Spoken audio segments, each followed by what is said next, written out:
दोस्तों, आज हम एक ऐसी खबर पर बात करने जा रहे हैं जो हमारे देश भारत के लिए गर्व का क्षण है। भारत को अब संयुक्त राष्ट्र यूएन में वीटो पावर मिलने जा रही है। भारत ने पिछले कुछ वर्षों में जिस गति से विकास किया है वह दुनिया के कई देशों के लिए प्रेरणा बन चुका है।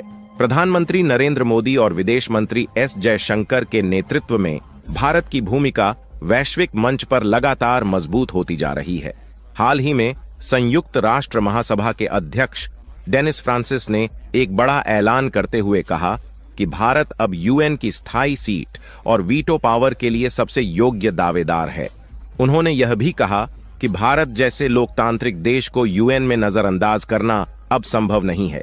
चीन, इटली, पाकिस्तान और कनाडा जैसे देश इस फैसले का विरोध कर रहे थे, लेकिन यूएन महासभा के अध्यक्ष ने अपने बयान से इन देशों के विरोध को कमजोर कर दिया है। यूएन महासचिव ने भी भारत का समर्थन करते हुए कहा कि भारत का यूएन में प्रभाव दिन प्रतिदिन बढ़ता जा रहा है और उसे अब स्थायी सीट और वीटो पावर मिलनी चाहिए। भारत का कूटनीतिक और सामरिक प्रभाव आज इतना बढ़ गया है कि कई वैश्विक महाशक्तियां उसकी ताकत को मान्यता देने के लिए तैयार हो गई हैं। अमेरिका और रूस जैसे देश भी भारत को यूएन में स्थायी सदस्यता देने की वकालत कर चुके हैं।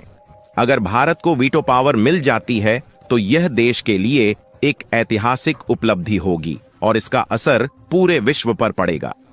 भारत ने अंतरिक्ष से लेकर रक्षा, व्यापार और वैश्विक नेतृत्व में जो योगदान दिया है वह अद्वितीय है। चंद्रयान 3 मिशन की सफलता ने भारत को अंतरिक्ष में एक मजबूत खिलाड़ी के रूप में स्थापित कर दिया है, जबकि रक्षा और व्यापार में भारत की वृद्धि अविश्वसनीय है। यूएन महासभा के उच्च स्तरीय सत्र में कई महत्वपूर्ण फैसले लिए जाने की संभावना है। भारत ने हमेशा वैश्विक मामलों में महत्वपूर्ण योगदान दिया है और अब वह यूएन के साथ साथ नई वैश्विक शक्तियों के समूह का नेतृत्व भी कर सकता है। आने वाले समय में भारत की बढ़ती ताकत न केवल दक्षिण एशिया बल्कि पूरी दुनिया के लिए महत्वपूर्ण साबित होगी। भारत को संयुक्त राष्ट्र यूएन में वीटो पावर मिलने की संभावना के पीछे कई महत्वपूर्ण और जटिल पहलू छिपे हुए हैं। वीटो पावर एक ऐसी ताकत है जो यूएन सुरक्षा परिषद के स्थायी सदस्यों को दी जाती है, जिससे वे किसी भी प्रस्ताव को पारित होने से रोक सकते हैं, चाहे उस प्रस्ताव को कितने भी देशों का समर्थन प्राप्त हो। वर्तमान में 5 देशों अमेरिका, रूस, चीन, फ्रांस और यूके के पास यह अधिकार है। अगर भारत को वीटो पावर मिलती है तो यह अंतर्राष्ट्रीय मामलों में भारत की भूमिका को नाटकीय रूप से बदल देगा। इसका मतलब यह होगा कि भारत वैश्विक निर्णयों में न केवल हिस्सेदार होगा बल्कि वह उनकी दिशा तय करने में भी महत्वपूर्ण भूमिका निभा सकेगा। वीटो पावर मिलने के बाद भारत को वैश्विक मुद्दों पर ज्यादा संतुलित और प्रभावी तरीके से निर्णय लेने की आवश्यकता होगी। भारत के अलावा ब्राजील, जापान और अफ्रीकी देशों ने भी सुरक्षा परिषद में स्थायी सीट की मांग की है। भारत की दावेदारी इसलिए मजबूत है क्योंकि वह एक लोकतांत्रिक और तेजी से उभरती हुई अर्थव्यवस्था है जो वैश्विक स्थिरता और विकास के लिए महत्वपूर्ण योगदान देती है। भारत को वीटो पावर मिलना इस बदलाव की दिशा में एक बड़ा कदम होगा जो न केवल विश्व राजनीति को संतुलित करेगा बल्कि वैश्विक संस्थाओं को और अधिक लोकतांत्रिक बनाने की दिशा में भी मदद करेगा। वीटो पावर मिलने के बाद भारत की स्थिति न केवल एशिया में बल्कि पूरे विश्व में एक नई शक्ति के रूप में उभर सकती है।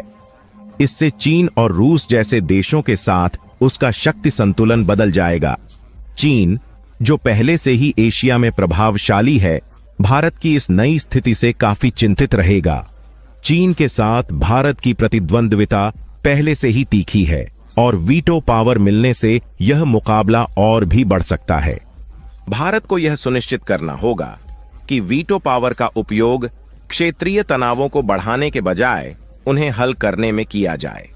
चीन और पाकिस्तान के साथ भारत के संबंध पहले से ही संवेदनशील हैं, इसलिए भारत को अपनी रणनीति बहुत सावधानी से बनानी होगी।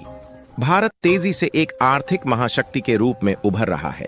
इसने वैश्विक अर्थव्यवस्था में अपनी महत्वपूर्ण भूमिका को स्थापित किया है और इसके रणनीतिक साझेदारियों अमेरिका, रूस, जापान आदि के कारण इसका राजनीतिक प्रभाव भी बढ़ा है।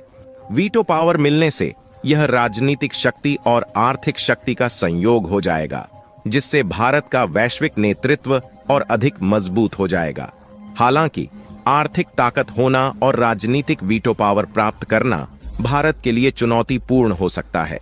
वीटो पावर के साथ आने वाले जिम्मेदारियों का प्रबंधन करते हुए भारत को अपने आर्थिक विकास और भू राजनीतिक संतुलन को बनाए रखने की दिशा में लगातार काम करना होगा।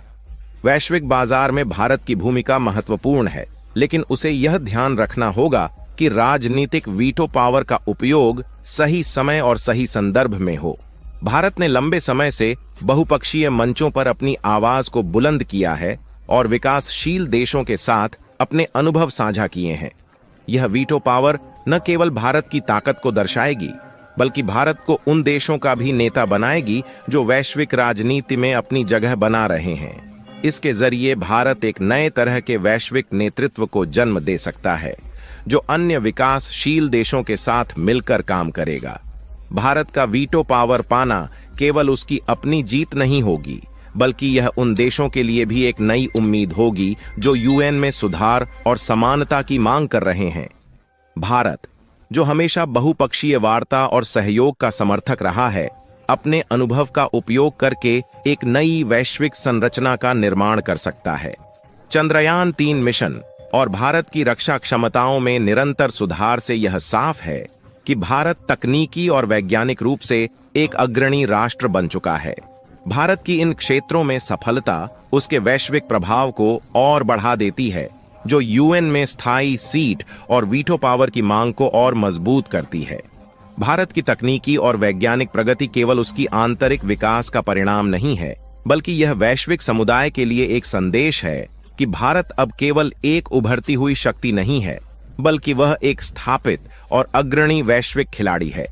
यह संदेश यूएन में भारत की भूमिका को और मजबूत करता है।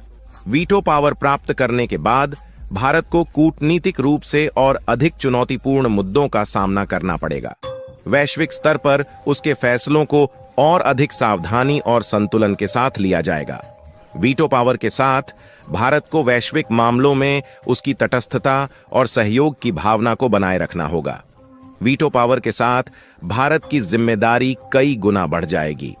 उसे न केवल अपने घरेलू और क्षेत्रीय हितों को संतुलित करना होगा, बल्कि वैश्विक शांति, स्थिरता और सुरक्षा में भी महत्वपूर्ण योगदान देना होगा। इस वीडियो के बारे में आपका क्या कहना है? अपनी राय हमें कमेंट करके जरूर बताइएगा।